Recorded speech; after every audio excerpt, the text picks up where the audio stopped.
This is a standalone training on the Achievement Data Insight Application, or ADI.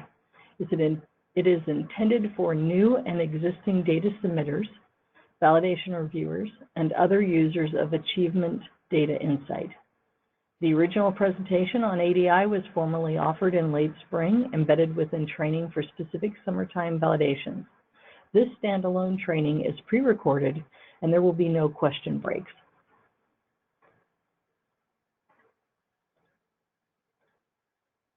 Our data collection is in partnership with local educational agencies and stakeholders, whether that's a district, an educational service district, a charter school, a tribe, a parent, or student. These data reflect close to 582,000 K-12 students and are used to make a picture of who we are serving and what kind of learning experience they have. We believe that every student should have access to a high-quality, well-rounded educational experience, and we work to achieve the governor's vision that every student in Oregon graduates with a plan for their future. Only with data can we see how well we are meeting these goals and preparing each student for successful career and college transitions.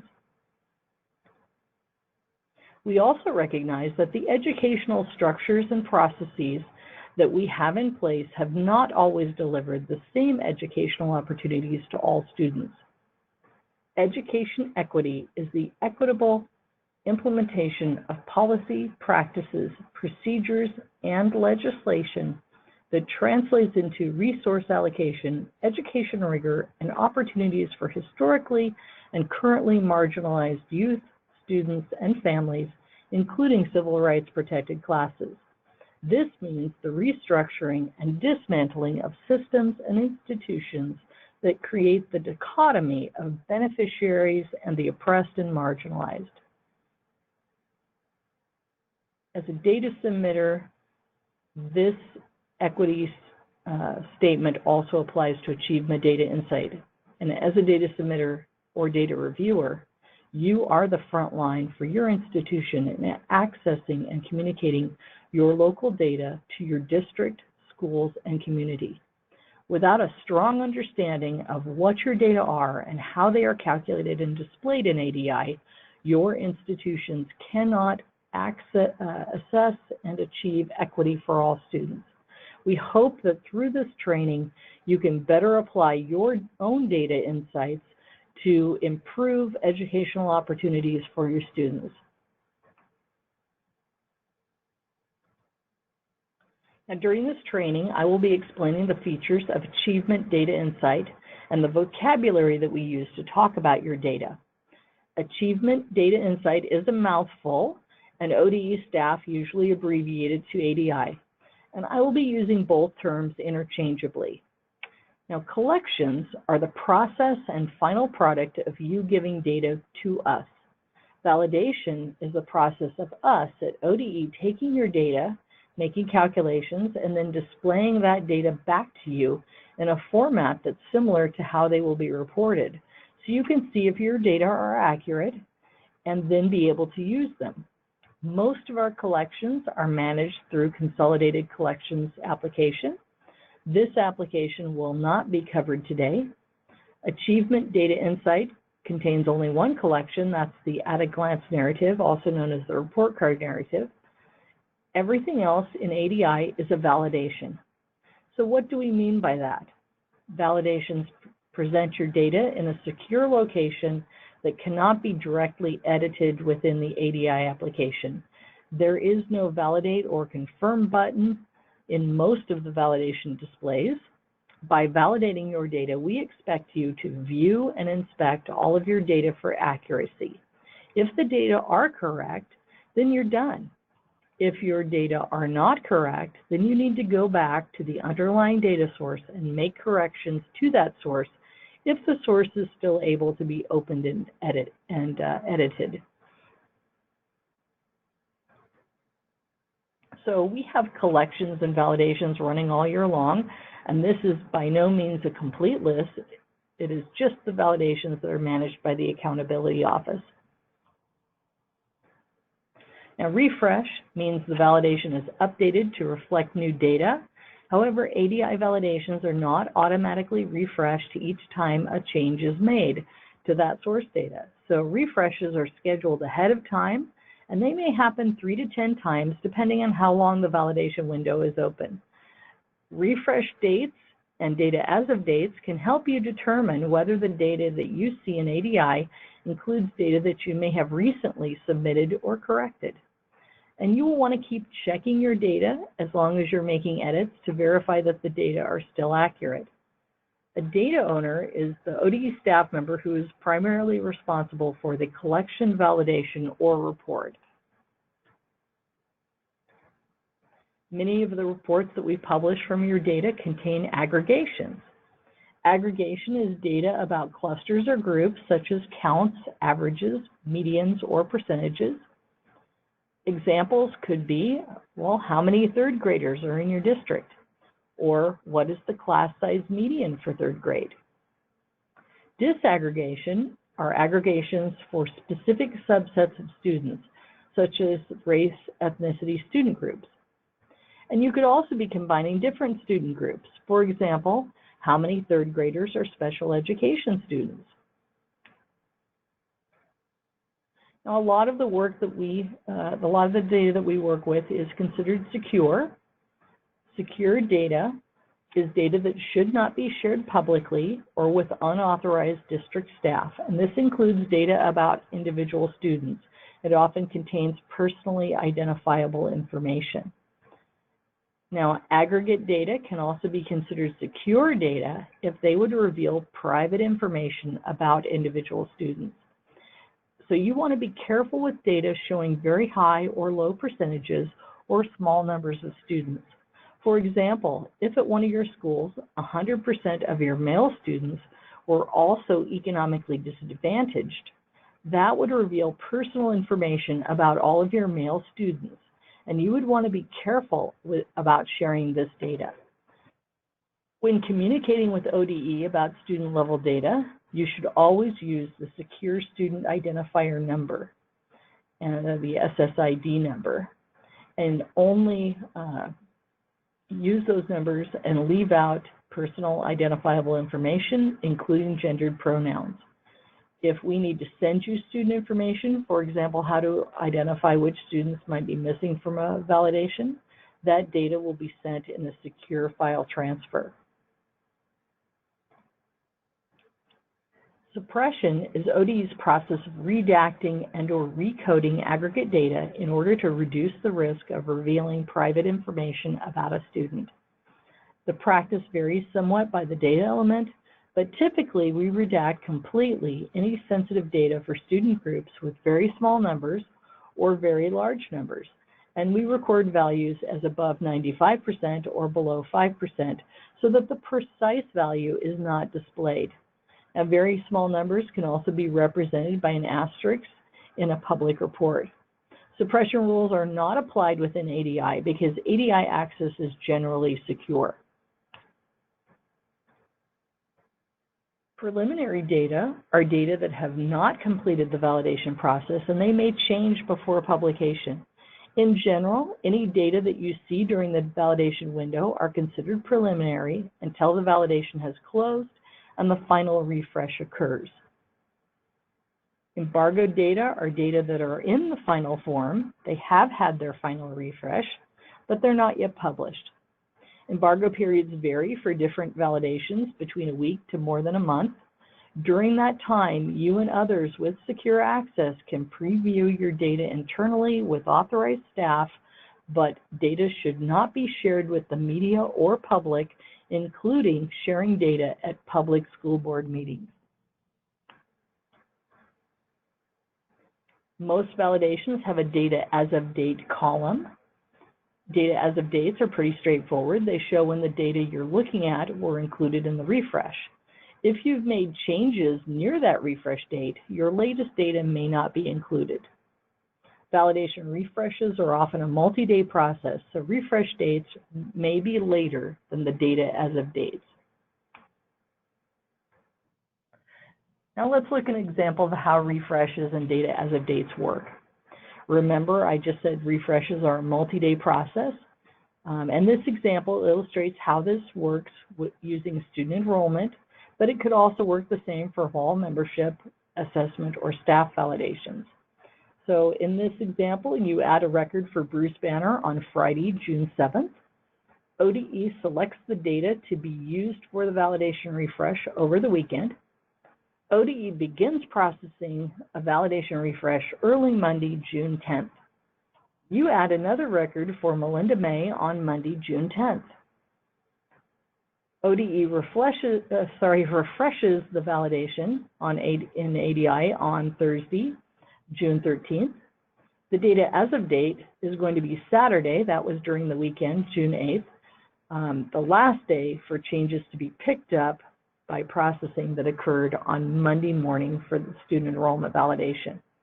Bruce Banner's record will be included in this refresh, but Melinda May's record will not be displayed until the next refresh. Now we're going to explore ADI features. Achievement Data Insight is a secure application for accessing and validating staff level or student level data.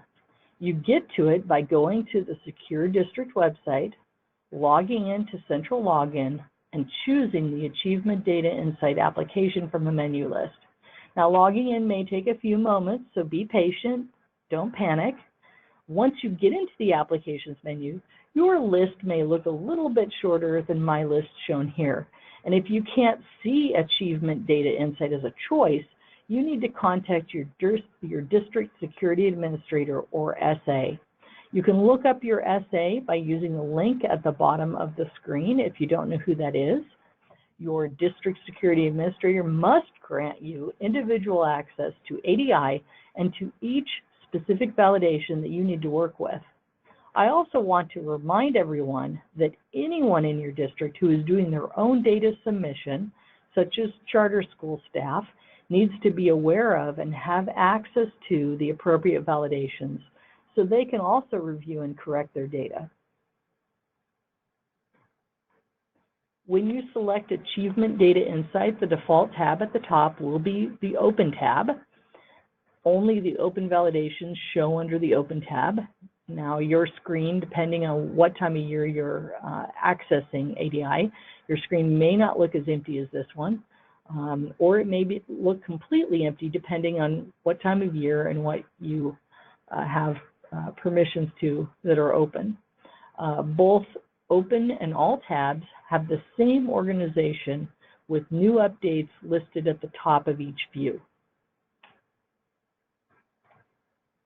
ADI is organized by tiles. Each tile represents its own data set. The tile you hover over changes color. Now let's look closely at a particular tile. They all have the same organization. They just have different titles at the top and dates listed below. If you've never visited a tile, it will list never for last visited. Last refreshed will list the date that ADI was updated for this validation. Now remember, that date may be later than the data as of date. Although you can view your data anytime throughout the year, you really should review your data for a particular validation before the validation review window closes. Now, the last date shown is the public release date. This shows when the embargo will be lifted on your data and the data will be published, usually with some suppression. And please assume that all the data are embargoed before that release date and that you're only sharing data with authorized district staff internally. After the public release date, be sure to apply appropriate suppression to protect student information.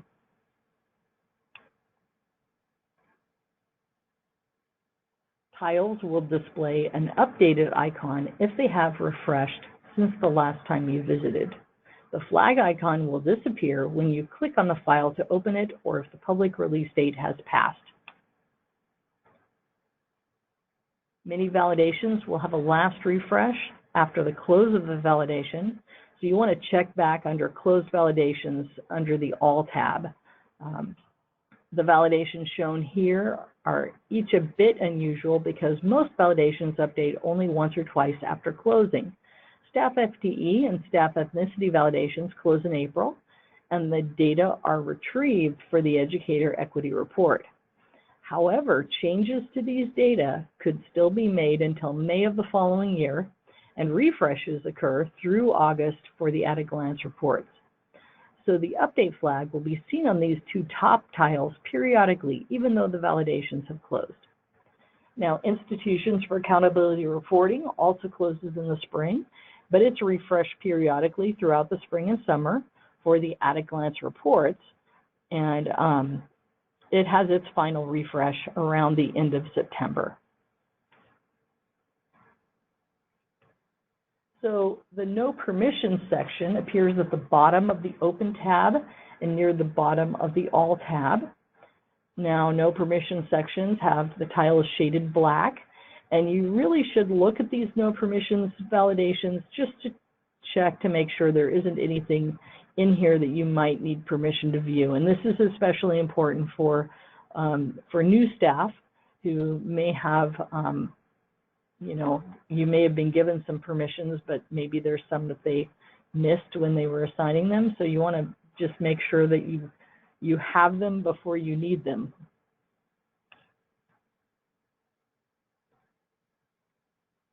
Now, permissions are granted on a per validation basis. If you see a tile that you need permissions to, contact your district SA. Clicking on a tile that you don't have access to will generate an email to the district security administrator instead of opening the validation. Now, organizing the tiles without permissions at the bottom of the display keeps them out of your way. So archived validations appear at the bottom of the All tab. The data in these validations are still available if you have permission, but ODE does not plan to open or update them again. These validations were first run when ADI became available in 2013. Some of them may have been replaced by other validations. For example, the spring membership validation stopped and was replaced by student enrollment. And some of these archive validations contain OAKS data. Our current validations contain data from the Oregon statewide summative assessments and cannot be compared to older assessments. The My Validation section will have open validations or validations that you have permission to view. Now, these validations shown under the arrow have not had an update since you last viewed them. Now, please note that an update flag means that the validation as a whole has been updated. It doesn't mean that your specific data have changed. If you haven't made changes, your data may continue to look the same. But maybe other districts have made edits and someone else's data view has changed.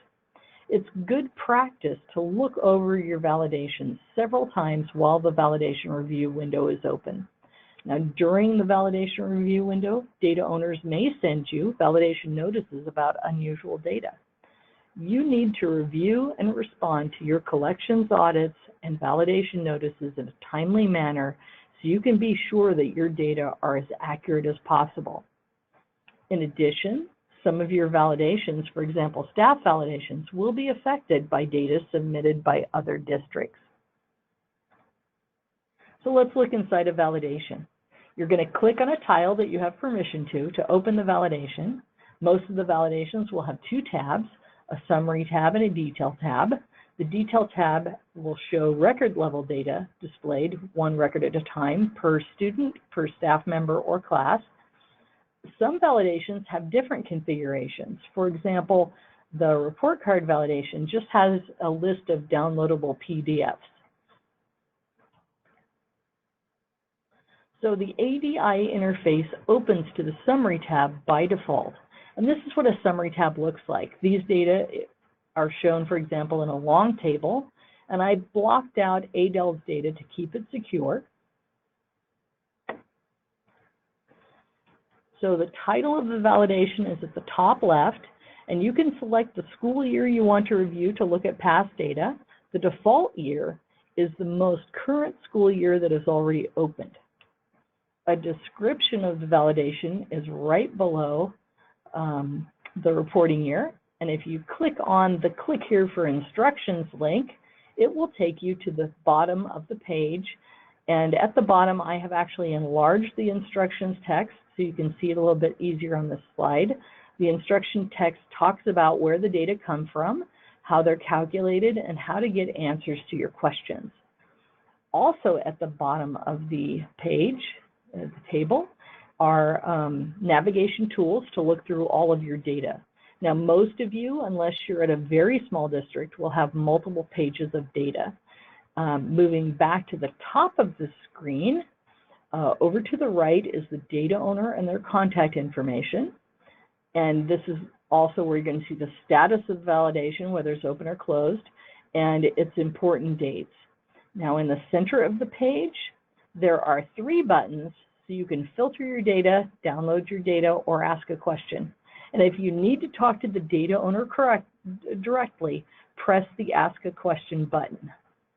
When you press that button, an email pop-up will be shown, and this sends an email to the data owner and a shared validation inbox.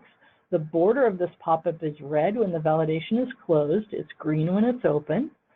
And validations do have different data owners, so make sure that you're asking your question in the right place and that it's going to the right person and having the right subject, the right validation on the subject line. Now, I want to remind everyone that although ADI is secure, sending email is not secure. So if you're referring to students, please use SSIDs and do not use personal information, including gendered pronouns. Now, if you need to send secure information, we ask that you use a secure file transfer method. And at the bottom of this slide, I did put the link for the secure file transfer function on our district website. And so you're welcome to use that to send us secure data if that would help explain the question that you may have for a data owner. The download button in the middle of the page allows you to download your data directly as an Excel file or a CSV file, comma separated values file. Now here's the tricky part. A CSV file will look more like what you expect an Excel file to look like, but the Excel download will look different. For example, zero padding will be stripped out when you open your Excel file. Now, if you have your filters turned on, the download process will ask, do you want all of your data in the download or just the data that you returned with your filters? And you can look at the data offline on your desktop and save it for later review once you download it. But remember, this download contains secure information, so you need to store it in a secure location, not just on your desktop where others could access it. The final button to the right is the filter toggle, and it filters back between show and hide filter. The column headers also contain functions you can use to organize and review your data. Click the column headers to sort, and when you click show filter, then you have a text box that appears below the header, and you can type in what you want to filter into that text box. And then you can hover over a header to display more information about what the data mean. Now, as I mentioned earlier, most validations have a detail tab that shows student or staff level data. Now, the detail tab has the same features as the summary tab. It's important that what you see here is secure, and it's going to contain personally identifiable information. A lot of times you're going to see student names, birth dates, race, ethnicity, special education status, all sorts of identifying information. So you want to keep these data secure. Now at the extreme left side of the data viewer is the Options tab. And you click on the Options button to select open or closed validations. Now the open validations will be the default. And you can click on these arrows at the right to switch between open and closed validations. And you can switch instantaneously between validations. And this is a real time saver if you're looking at say, student data between different validations, and it just, being able to switch instantaneously like that is very, very time-saving. So. All right, I just want to let you know we're at the end of the training, and you have many people available to help you. And I've included links for the regional ESD partners who have decades of experience between them, and data, where you can find data contact information on the scheduled due dates. I want to thank you for your attention and hard work each school year. Thank you.